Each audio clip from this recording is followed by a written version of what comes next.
Assalamualaikum warahmatullahi wabarakatuh. Bismillahirrahmanirrahim. Alhamdulillahirabbil alamin. La ilaha illallah wahdahu la syarikalah.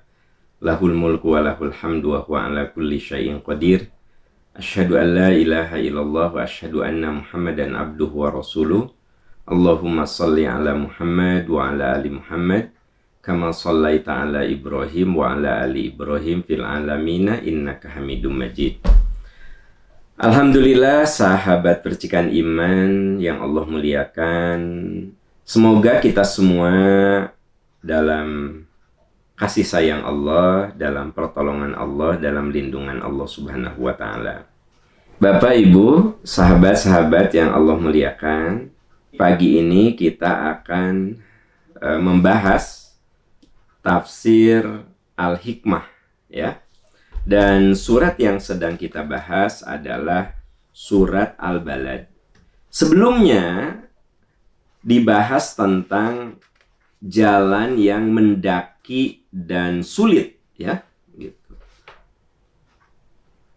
Apa itu jalan mendaki dan sulit? Yaitu kita peduli terhadap orang lain, terhadap nasib orang lain, perut orang lain, masa depan orang lain, ya. Orang-orang yang memperhatikan kemiskinan orang lain. Ketika saya tidak miskin, saya memikirkan kemiskinan orang lain. Ketika saya merasa berpendidikan, saya memikirkan orang-orang yang mau sekolah tapi tidak punya dana untuk itu.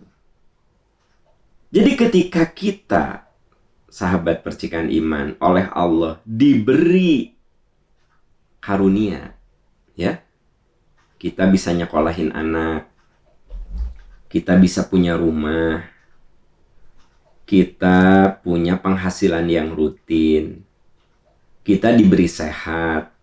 Nah, itu kan karunia, ya enggak?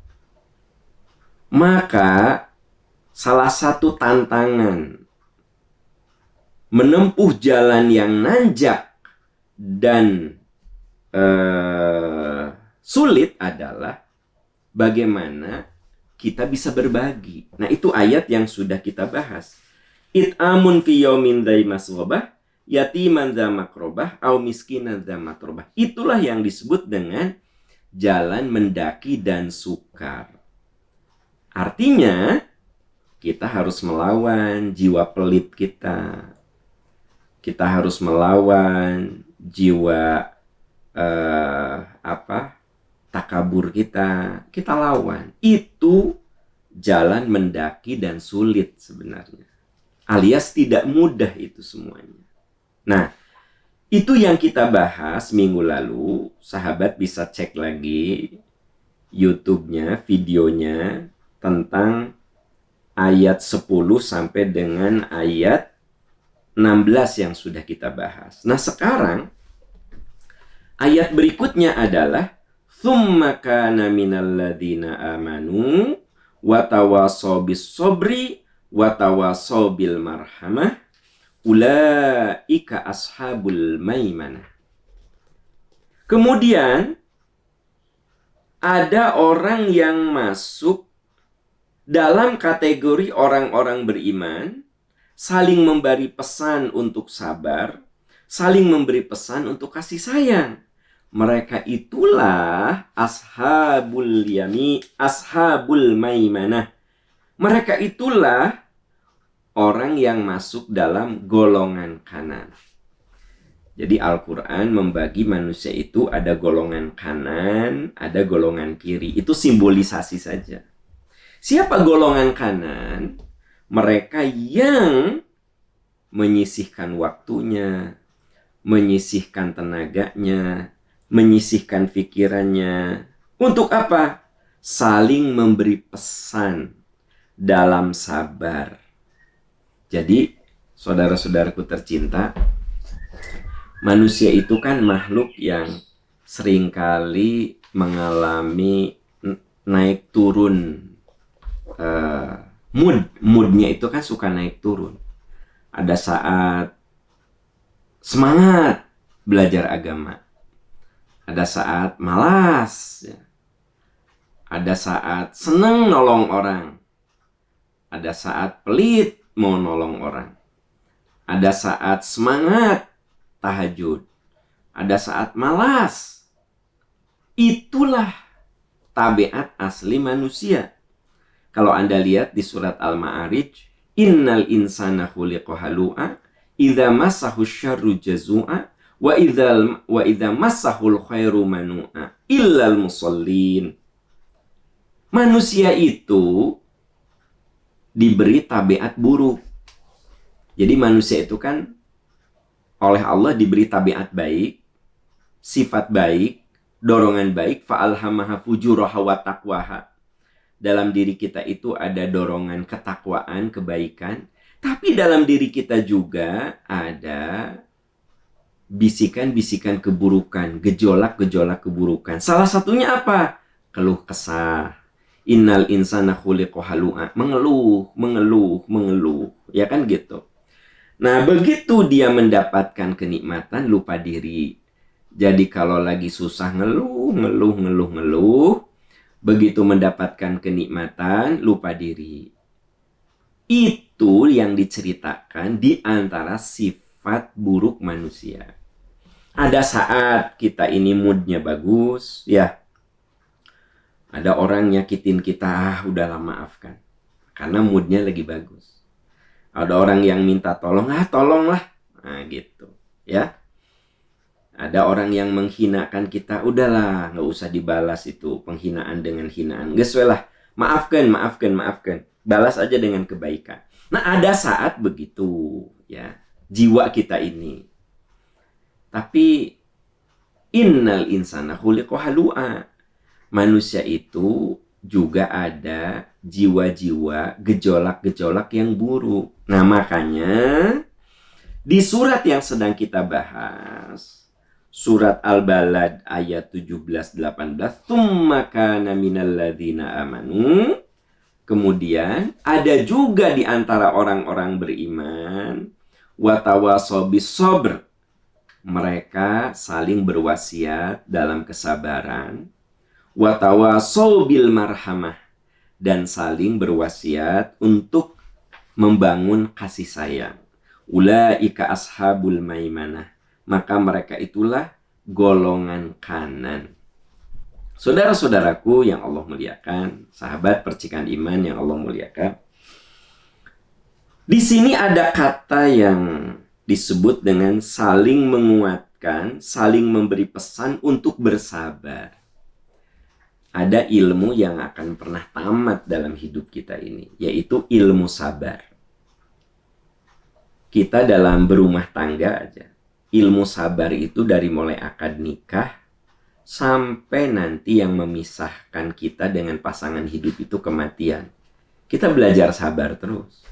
Bisa istri, ada saat istri sabar, ada saat suami yang sabar.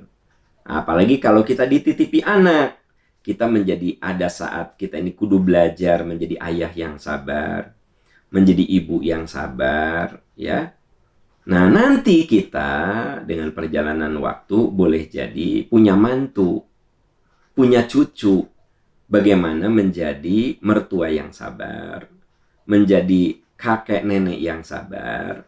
Jadi ada ilmu yang gak akan pernah tamat, saudara-saudaraku tercinta, yaitu ilmu sabar. Karena itu di Ali Imran ayat 200 Allah ingatkan, ya ayyuhalladzina amanusbiru wasabiru warabitu wattaqullaha la'allakum tuflihun. Hei orang yang beriman, sabar kamu, kuatkan kesabaranmu, maksudnya tingkatkan terus kesabaranmu, warabitu, waspada dari bisikan-bisikan keputusasaan. Karena yang namanya sabar itu kadang ada titik turun. Ada orang yang diuji dengan anak yang tidak soleh, sabar, tabah, sampai ada titik, ya Allah kenapa aku dikasih anak kayak begini, tahu gini malah nggak usah dikasih anak. Nah, manusia itu ada titik putus asa, ya. Ada seorang istri punya suami dolim, dia sabar, sabar, sabar. Ya Allah, kenapa sih aku diberi suami kayak begini? Padahal dulu aku teh cari yang soleh, aku tuh istikharah, tapi kenapa ya Allah suamiku kayak begini? Nah, itu kan bisikan keputusasaan teman-teman sekalian. Makanya ada ilmu yang tidak akan pernah tamat, yaitu ilmu sabar. Sekolah ada tamatnya. Dari mulai playgroup, SD, sampai tamatnya sekolah itu program S3. Karena setelah S3, ya udah mentok di situ. Kalaupun ada postdoktoral, ya. Kalaupun ada, ambil jurusan lain lagi, gitu. Bidang lain lagi. Tapi sekolah mah mentok di S3. Sudah. Sampai di situ, ya kan? Gitu. Tapi sabar, nggak ada tamatnya. Nggak ada ujungnya. Nggak ada akhirnya. Makanya kalau ada yang bilang, yo, sabar teh ada batasnya. Itu keliru. Sabar itu tidak ada batas. Sabar itu tidak ada ujung. Karena itu, di surat Al-Balad, ayat 17 dan 18 ini, Allah firmankan, "Tsumma kana minal ladzina amanu wa tawasaw bis-sabri." Kamu saling menguatkan, kamu saling berpesan, kamu saling menasehati di dalam kesabaran, dan saling menasehati, saling menguatkan dalam kasih sayang. Nah, sabar, kenapa saya bilang sabar itu ilmu yang tidak ada tamatnya? Karena jangan Anda artikan sabar itu hanya menghadapi musibah. Betul, musibah sesuatu yang membuat kita menderita, kita terpuruk, kita sakit hati, kita sedih, itu bagian dari sabar. Makanya para ulama tafsir membagi wilayah sabar itu. Kenapa di Al-Balad ayat 17 ini sampai disebut eksplisit, minalladzina amanu wa tawasaw bis-sabri. Mereka saling berpesan dalam kesabaran. Kenapa sampai eksplisit seperti itu? Karena sabar itu, sahabat yang Allah muliakan, wilayahnya sangat luas sekali. Pertama, sabar menghadapi musibah. Walanabluwannakum bisyai'im minal khawfi wal ju'i wa naqsi minal amwali wal anfusi was samarat wa basyiris sabirin. Pasti kami akan mengujimu. Walanabluwannakum bisyai'im minal khawf, dengan kekhawatiran. Ada kan selalu kekhawatiran pada diri kita. Ketika ibu hamil, khawatir anak yang di rahimnya itu bagaimana. Apakah normal, apakah sehat. Begitu anak lahir, khawatir ya. Anak orang lain kok sudah bisa bicara, anak saya kok belum bisa bicara. Khawatir, bisa ada apa-apa. Anak orang lain kok udah bisa jalan, anak kita belum, khawatir. Ya, gitu. Begitu anak masuk playgroup, ya. Kenapa ya anak orang lain mah bisa gaul, anak saya mah enggak, khawatir. Masuk TK khawatir, masuk SD khawatir, sampai nanti anak kita di perguruan tinggi ada khawatir. Khawatir itu ada, gitu, sahabat percikan iman. Begitu anak kita jadi sarjana, khawatir. Dia kerjanya di mana ya? Begitu dia bekerja, khawatir. Dia itu di pekerjaannya bisa nggak ya? Nyaman nggak ya? Nah, akhirnya anak kita itu berumah tangga. Ternyata begitu anak kita berumah tangga, khawatir. Apakah rumah tangganya bahagia? Apakah rumah tangganya itu menderita? Khawatir gitu. Kita punya cucu, khawatir. Dan saudara-saudaraku tercinta, kekhawatiran demi kekhawatiran akan menjadi warna. Itu baru kasus kita dengan anak. Ya, dengan pekerjaan, dengan pergaulan, ada kekhawatiran itu. Dengan penyakit, ada kekhawatiran itu. Kenapa ya aku suka tiba-tiba pusing gitu? Khawatir, ini teh apa? Apakah cuma masuk angin? Ataukah ini gejala apa? Begitu ya. Nah, Walanabluwannakum bisyai'in minal khaufi wal ju'. Kami akan mengujimu dengan kelaparan. Yang dimaksud dengan kelaparan itu belum tentu artinya kelaparan tidak ada makanan.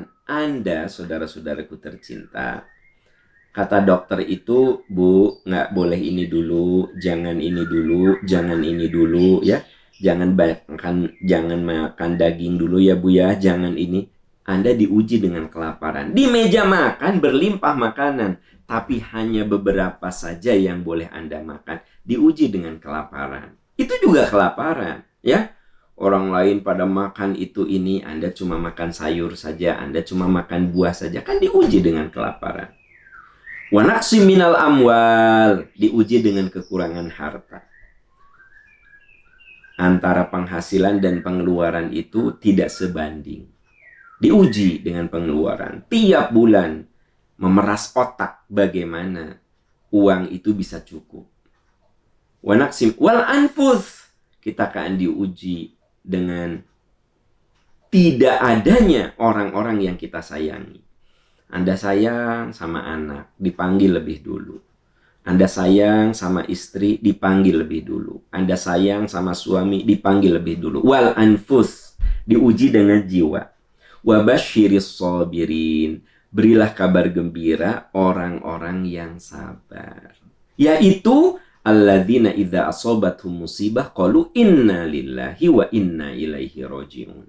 Orang yang kalau diuji, dia terima ujian itu. Innalillah, semua milik Allah dan kembali kepada Allah. Kalau kita sudah begitu, ulaika alaihim salawatu min rabbihim wa rahmah wa ulaika humul muhtadun. Mereka itulah orang yang akan diampuni kesalahannya.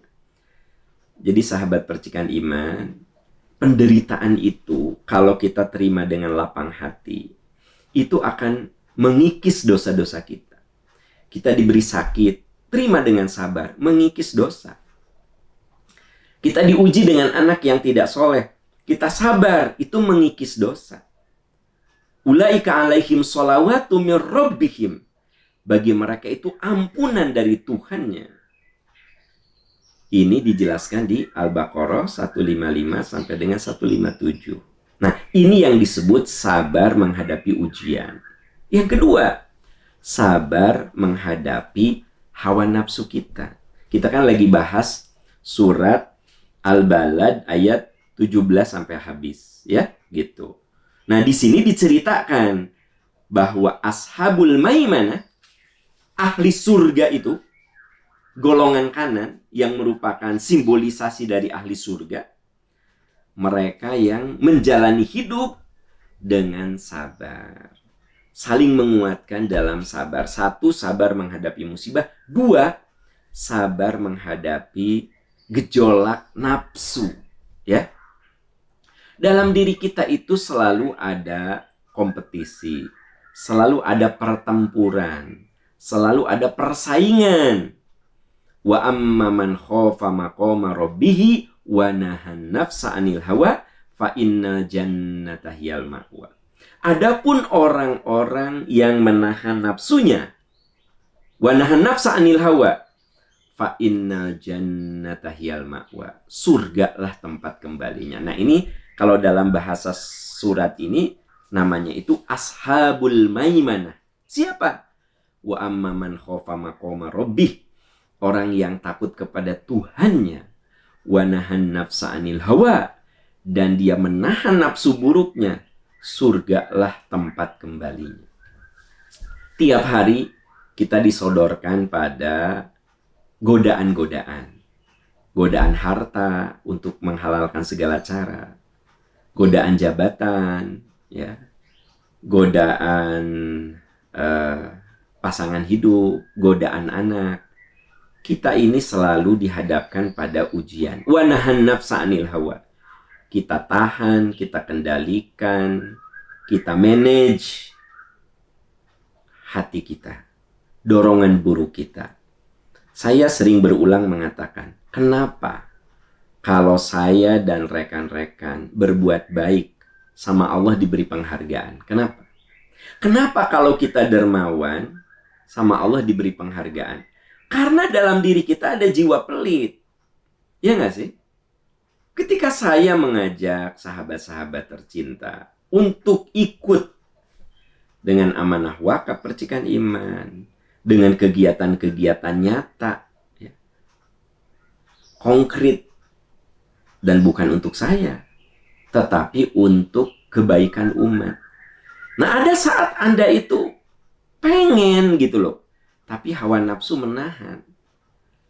Tapi ada juga, pokoknya saya bantu deh. Nah, berarti Anda ketika melakukan kedermawanan itu menekan jiwa pelit.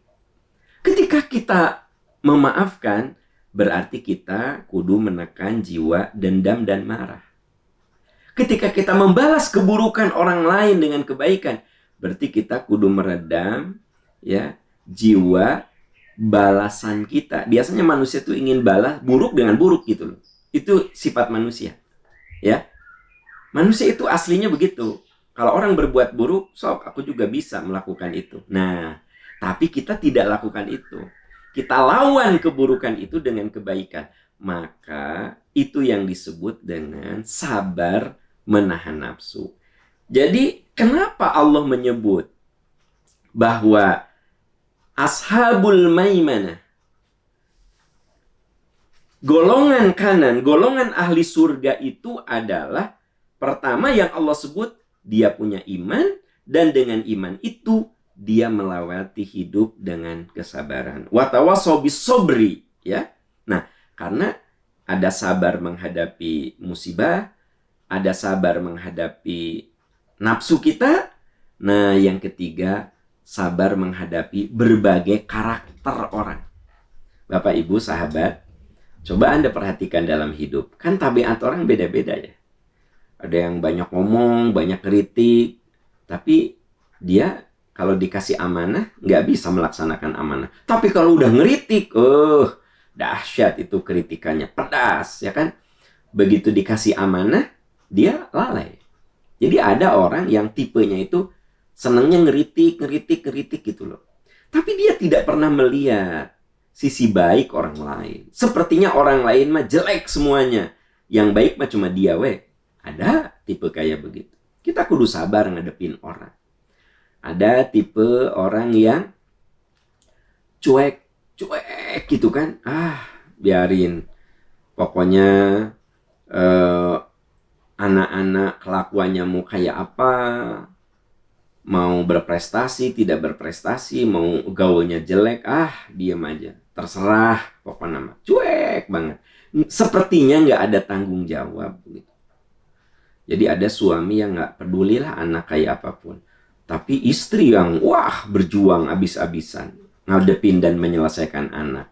Nah, berarti kita kudu sabar menghadapi karakter orang yang beda-beda.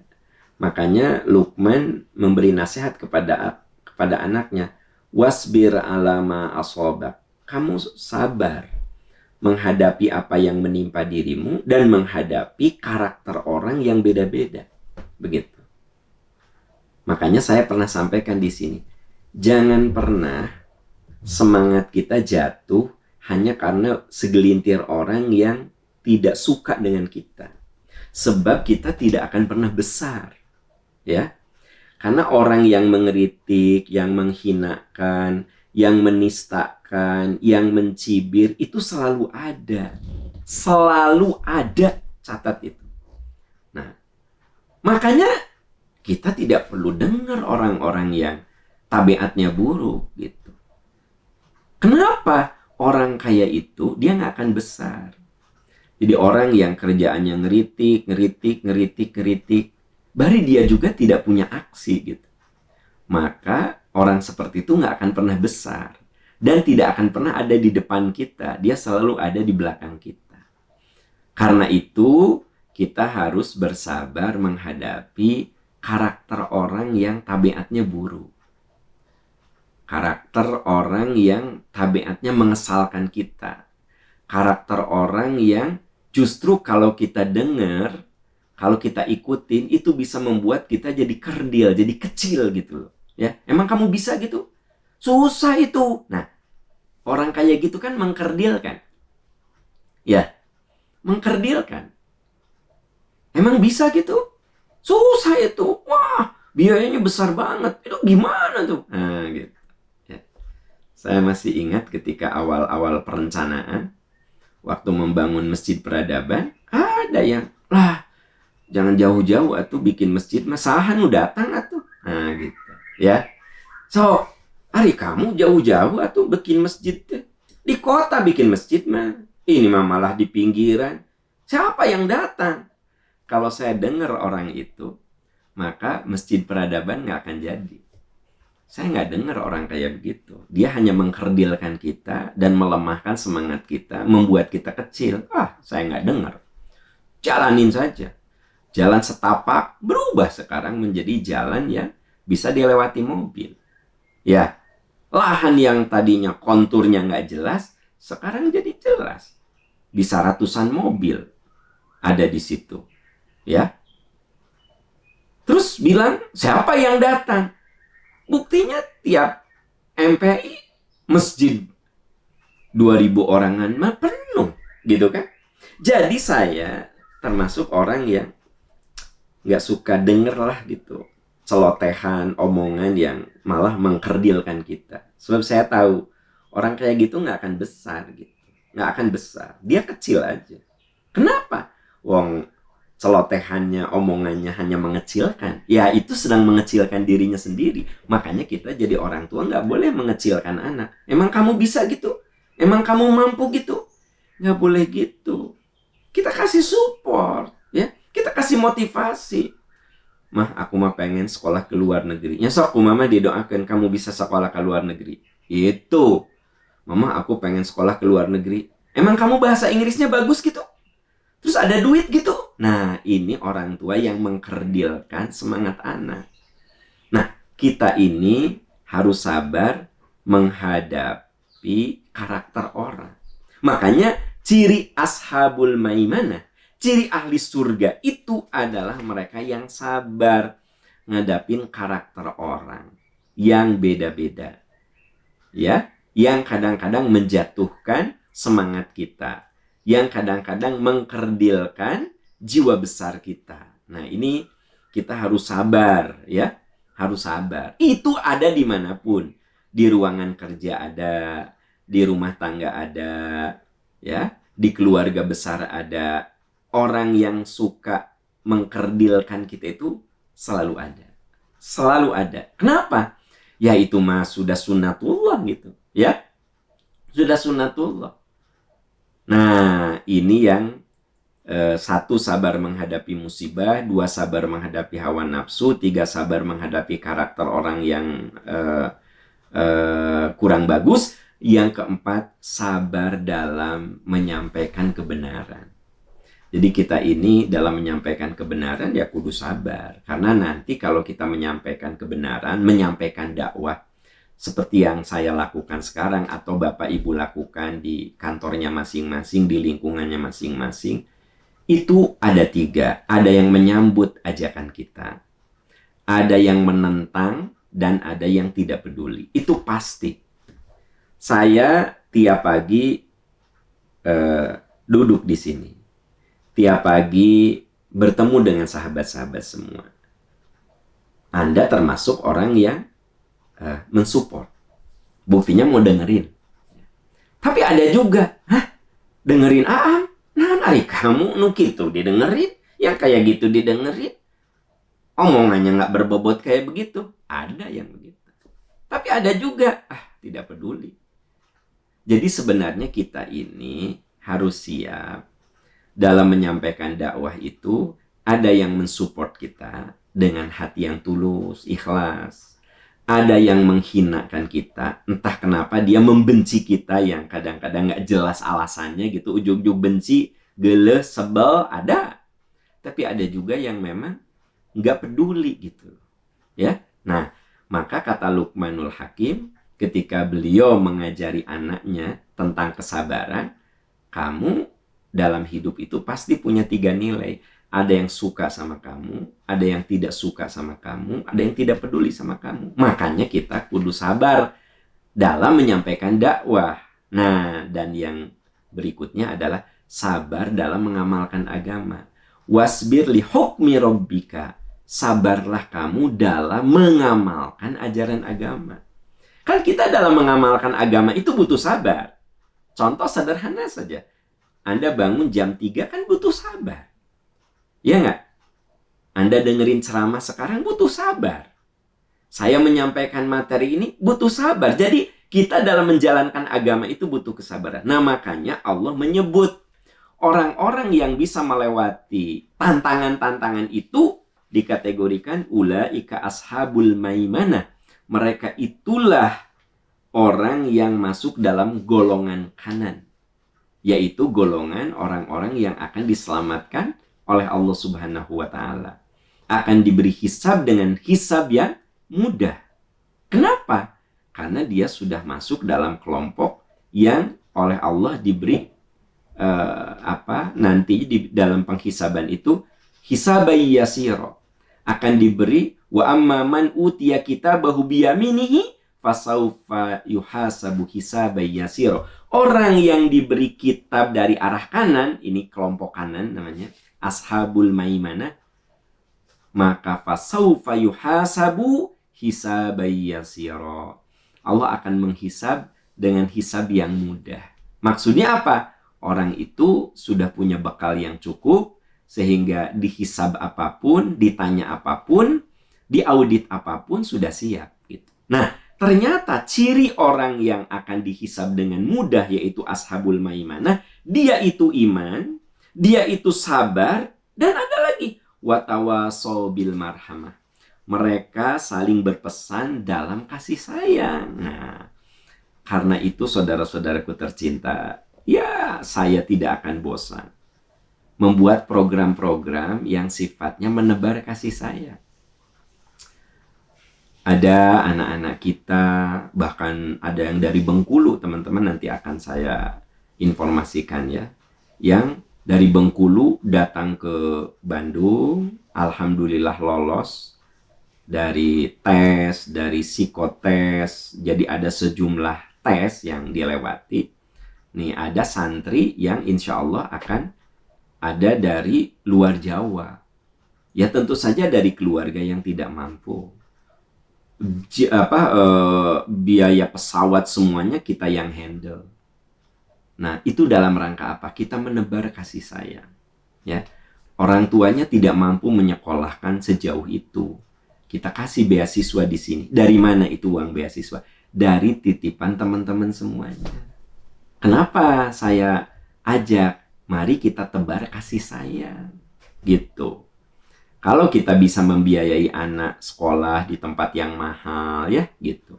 Cobalah sisihkan rezeki kita untuk berbagi pada saudara-saudara kita yang oleh Allah diuji dengan ketidakmampuan. Punya anak, anaknya pinter, tapi nggak ada biaya. Sok, gimana atuh? Bareng-bareng dengan percikan iman. Watawasau bil marhamah. Kita menebar kasih sayang. Kita tebar kasih sayang. Ya, itu salah satu bentuknya. Masih banyak bentuk-bentuk yang lain. Kita cari ya tempat-tempat yang memang perlu kita bangun bersama. Itu dalam rangka apa? Kita ingin menjadi ashabul maimanah. Kita ingin menjadi kelompok kanan. Kita ingin mendapatkan catatan amal itu. Fa'amman utiya kitabahu biyaminihi.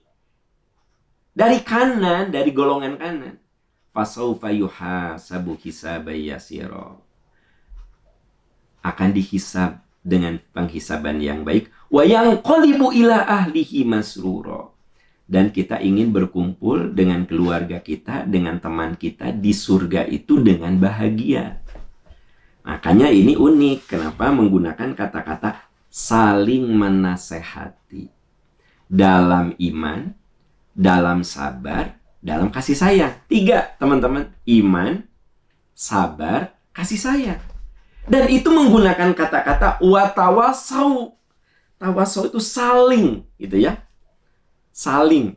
Jadi dalam bahasa Arab itu ada kata yang menggunakan, menambahkan alif itu untuk menunjukkan saling, ya. Nah, doroba memukul, doroba saling pukul. gitu. Ya. Qatala berperang.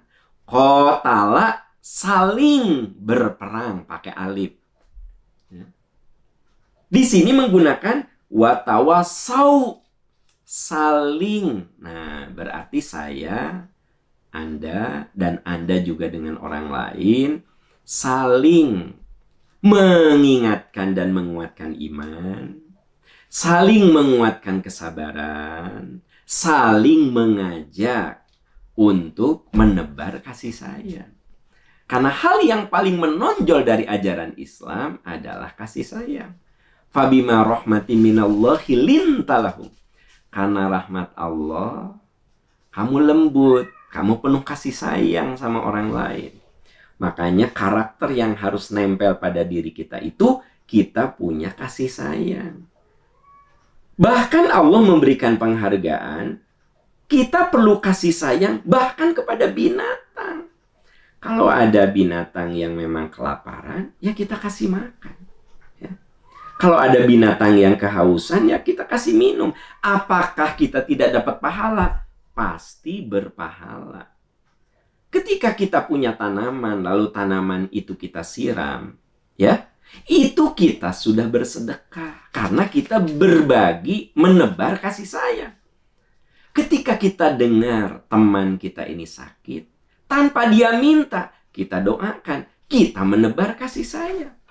Ketika kita tahu teman kita mendapatkan kebahagiaan, kita mengucapkan selamat. Itu namanya watawasau bil marhamah. Orang yang saling menebar kasih sayang. Karena itu di ayat lain Allah firmankan bahwa ciri generasi soleh itu adalah adzillatin alal mu'minin, lembut kepada sesama yang beriman. Karena itu tidak ada ruang antar orang beriman untuk saling menjelekkan, saling menghinakan, saling mendengki, ya. Nabi mengatakan la tahasadu, kamu tidak boleh saling mendengki. Wala tabaghadu, jangan kamu saling marah. Wa kunu ibadallahi ikhwana, jadilah hamba-hamba Allah yang bersahabat. Jadilah hamba-hamba Allah yang membangun hubungan itu atas dasar kasih sayang karena Allah. Nah, ini kalau kita ingin menjadi ulaika ashabul maimanah. Mereka itulah golongan kanan. Golongan kanan itu wa amman utiya kitabahu biyaminih, siapa yang masuk dalam golongan kanan, fasaufa yuhasabu hisaban yasira, maka dia akan dihisab di hari akhirat dengan hisaban yang gampang, yang mudah. Wa yanqalibu ila ahlihi masrura, dan dia akan bertemu dengan keluarganya. Keluarga dalam arti senasab, dengan suami, istri, anak, cucu, atau keluarga seiman, ya. Makanya semoga kehadiran kita di Percikan Iman Pagi bukan sekedar kita ini bersaudara di dunia, saudara seiman, tapi semoga di akhirat nanti kita bisa bertetangga dalam surga Allah. Wa yanqalibu ila ahlihi masrura, mereka berkumpul dengan keluarganya di surga, baik keluarga seiman ataupun keluarga senasab, masrura, dalam keadaan bahagia, ya. Saudara-saudaraku tercinta, itu ayat yang bisa kita bahas di surat Al-Balad ayat 17 sampai 18. Nah, ayat 19 dan 20 insya Allah akan kita bahas di minggu depan. Semoga kita semua oleh Allah diberi kekuatan untuk saling menguatkan dalam iman, saling menguatkan dalam sabar, dan saling menguatkan dalam kasih sayang. Semoga Allah menolong kita, menguatkan kita, membukakan hati kita untuk selalu menerima nasihat-nasihat terbaik. Subhanaka Allahumma wa bihamdika, asyhadu an la ilaha illa anta, astaghfiruka wa atubu ilaik. Walhamdulillahi rabbil alamin. Wassalamualaikum warahmatullahi wabarakatuh.